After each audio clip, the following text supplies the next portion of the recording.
Hi viewers, welcome to our channel. ప్రస్తుతం మనతో పాటు సీనియర్ పొలిటీషియన్, మాజీ హోంమంత్రి మైసూర్ రెడ్డి గారు ఉన్నారు. వారితో ఒకసారి మాట్లాడదాం. సరే, ఇటు ఏపీ రాజకీయాల విషయానికి వచ్చేసరికి అమరావతి పునఃప్రారంభ ఆహ్, పనులు జరుగుతున్న వేళ ఒక సభ కూడా ఏర్పాటు చేస్తున్నారు. అయితే ఈ సభకు మోదీ గారు రాబోతున్నారు రేపు. అయితే దీని కోసం అని చెప్పేసి అందరికీ ఇన్విటేషన్‌లు పంపిస్తున్నారు. అందులో భాగంగానే జగన్మోహన్ రెడ్డి గారికి కూడా ఇన్విటేషన్ పంపించేసారు.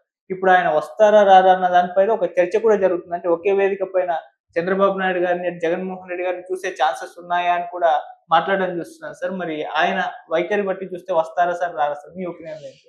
అంటే అతను నాకు హ్మ్, ఫ్లోర్ లీడర్ ఇమ్మని అడుగుతున్నాడు. అవును.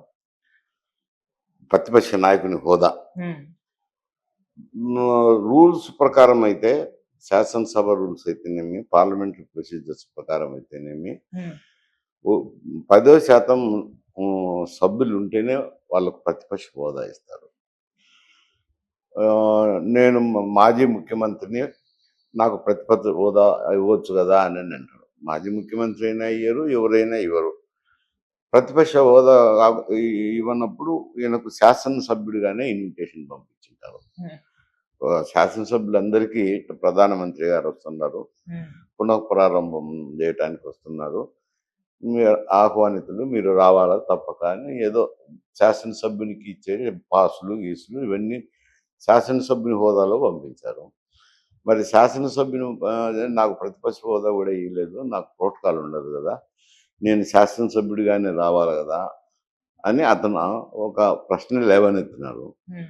మరి వాటన్నిటిని బట్టి చూస్తే పోయే అవకాశం ఉండదని నేను అనుకుంటున్నాను. మరి అతని అభిప్రాయం వల్ల మార్చుకుని, ఎందుకంటే ప్రధానమంత్రి వచ్చినప్పుడు పోకపోతే ఆయన కేసులు పాసులు ఆయన విషయాలు ఆయన దగ్గర ఉన్నాయి కదా, అవును. అదేమన్నా ఇబ్బంది అవుతుందని రెండు బేరీజ్ వేసుకొని ఒకవేళ పోవచ్చు, లేకపోతే ఈ హోదా రాలేదని మాత్రం పోడు అంట. ఓకే. అంటే ఇప్పుడు పరిస్థితి ముందు నుయ్యి ముందు వెనక గొయ్యి అన్నట్టుంది కదా సార్? ముందు నుయ్యి వెనుక గొయ్యి అంటారు చూడు, అట్లుంది అతని పరిస్థితి. ఓకే. అంటే పోయినా కూడా ఇప్పుడు జగన్మోహన్ రెడ్డి గారి పాలసీ ప్రకారం 3 రాజధానుల సిద్ధాంతం వాళ్ళు ప్రతిపాదించారు. ఇప్పుడు అమరావతిని వీళ్ళు డెవలప్ చేస్తున్నారు రాజధానిగా. సో ఇప్పుడు ఎళ్తే అమరావతిని పొగడాలి, చంద్రబాబు నాయుడు గారిని పొగడాలి, ఆడ అటువంటి పరిస్థితి వస్తుందనుకోని అంత పోకుండా కాదు, ఉంటున్నారా? అక్కడ వేదికనెక్కి మాట్లాడాల్సిన పరిస్థితి ఉంటుందా ఉండదా అనేది వేరు సమస్య. హ్మ్.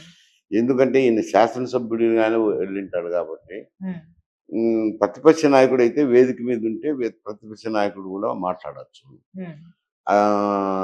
ఆ పరిస్థితి రాదనుకుంటాను. హ్మ్. కాబట్టి ఆ విషయం ఉండదు.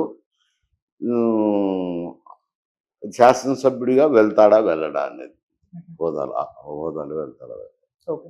సార్, సంవత్సరం అయిపోయింది. ఇప్పటికే గవర్నమెంట్ కోల్పోయి మన వైసీపీ అని చెప్పొచ్చు. అయినా కూడా ఇప్పటికి కూడా అదే పట్టుకొని చేరుతా అంటే ఎలా సార్? ఇంకా నాకు ప్రతిపక్ష హోదా ఇవ్వలేదు అని చెప్పేసి ఇంకో ఒక 4 సంవత్సరాలైతే ఎలక్షన్స్ వస్తాయి. అప్పటి వరకు ఇలాగే లాగుతా అంటే ఎలా? ఇంక మరి ఎలా అంటే ఏం చెప్తాం, ఆయన అతను ఒకరు చెప్తే వినడు, హ్మ్. అతను తెలుసుకోవాలా. మరి ఏం చెప్తాం దానికి, హ్మ్. మనం సలహాదారులం కాదు. హ్మ్. ఆయనకు ఆయన తెలుసుకోవాలా. మనం ఓకే. ఏదో మీరు అడుగుతున్నారు కాబట్టి ఉన్నాయి చెప్పగలం అంతవరకు. ఓకే.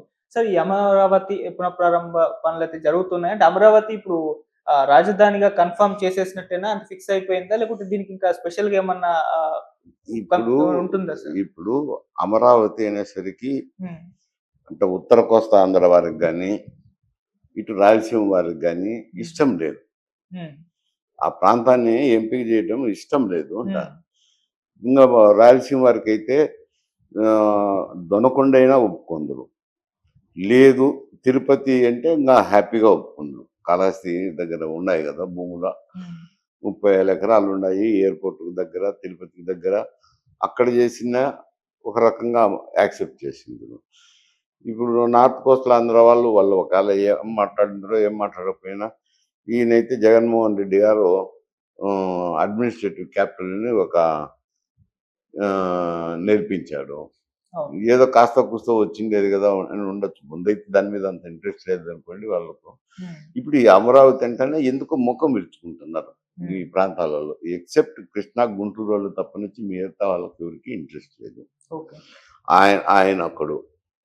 చంద్రబాబు నాయుడు గారికి కృష్ణా, గుంటూరు జిల్లా వాళ్ళకే అమరావతి మీద మోజు లేదు, హ్మ్. ఎవరికి లేదు. ఓకే.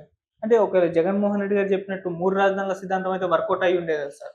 అది వర్కౌట్ అయిందా లేదా అని దాంట్లో కూడా రాయలసీమలో మాకు న్యాయం జరగలేదన్నారు కదా. హ్మ్.